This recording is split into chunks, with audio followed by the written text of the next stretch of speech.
और हमारे साथ दो खास मेहमान अब जुड़ रहे हैं। आबा सिंह वरिष्ठ वकील हैं और शमीना शफीक पूर्व सदस्य हैं एनसीडब्ल्यू की। आप दोनों का स्वागत है एनडीटीवी इंडिया में।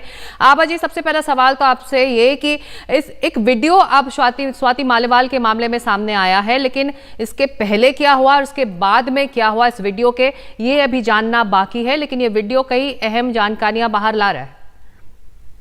बिल्कुल, बहुत सही वीडियो इन्होंने सही टाइम पे डाला है, मैं कहूंगी, क्योंकि आम आदमी पार्टी भी वेट कर रही थी कि स्वाति मालीवाल एफआईआर लिखवाएंगी कि नहीं, क्योंकि 13 तारीख का ये इंसिडेंट था। और अब जब 16 को एफआईआर हो गई है और एफआईआर में सिक्ता जी बहुत स्ट्रॉन्ग चार्जेस लगाए गए हैं। मैं देख रही थी कि 308 आईपीसी लगाया गया है, जिसका मतलब है attempt to commit culpable homicide, जिसमें 3 साल से 7 साल की सजा का प्रावधान है।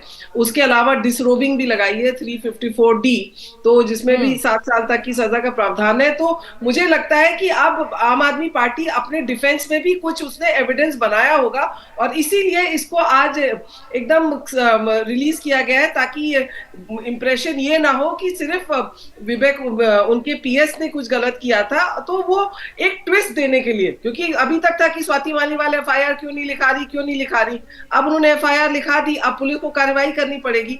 तो मुझे लगता है अपने पीएस को बनाने के लिए आम आदमी पार्टी और अरविंद केजरीवाल इस तरह के सिलेक्टिव वीडियोस ला रहे, पुलिस को गुमराह करने के लिए, मिसगाइड करने के लिए, या पुलिस को आगाह करने के लिए कि अगर तुम फेयर वे में इन्वेस्टिगेशन नहीं करोगे तो हमारे पास भी काफी असलहे हैं अपने को प्रोटेक्ट करने के लिए। ऐसे में पुलिस की आगे की कार्रवाई आबाजी क्या हो सकती है, क्योंकि ये सीएम रेसिडेंस का मामला है जहां पर सीसीटीवी होते हैं, सुरक्षा कर्मी होते हैं। इस वीडियो में हम देख रहे हैं कि गार्ड्स भी हैं और स्वाति मालीवाल के साथ जो बहस भी कर रहे हैं कि आप बाहर निकलिए, बाहर ये बातचीत हो सकती है। तो अब आगे की कार्रवाई में पुलिस किस किस एंगल से तफ्तीश करेगी? देखिए, पुलिस का रोल अब बहुत क्रूशियल हो गया है। पुलिस को बड़ा इंडिपेंडेंट और फेयर इन्वेस्टिगेशन करना पड़ेगा।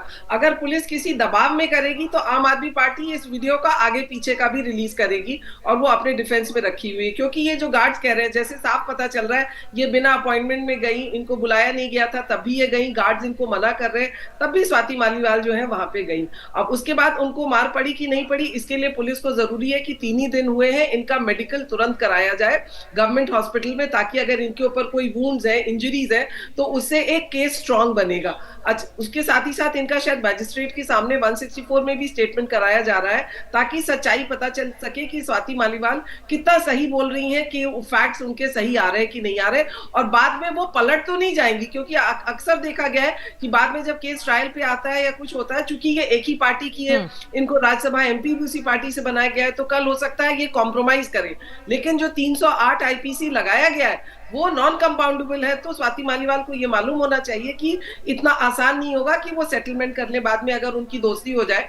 और ये एक महिला राज्यसभा एमपी की बात है, तो अगर उस पे हाथ उठाया गया है तो एक तरह से अपने सरकार पे हाथ उठाया है, महिलाओं पे हाथ उठाया है। तो इसमें पुलिस को एक्शन भी जल्दी लेना पड़ेगा। अगर इसमें सच्चाई है तो अरेस्ट करना पड़ेगा उनके पीएस को, और अगर ये झूठी कंप्लेन है तो फिर स्वाति मालीवाल पे भी काउंटर एफआईआर करनी पड़ेगी। क्योंकि एक ही पहलू हो सकता है, उनको मार पड़ी या उन्होंने झूठा केस बनाया। पुलिस के लिए बहुत ही पेचीदा मामला है, लेकिन पुलिस अब इसमें किसी दबाव में नहीं काम कर सकती है। पुलिस को सच्चाई सामने लानी पड़ेगी, उसको एविडेंसेस कलेक्ट करने पड़ेंगे, ताकि देश की जनता को सही बात पता चल सके।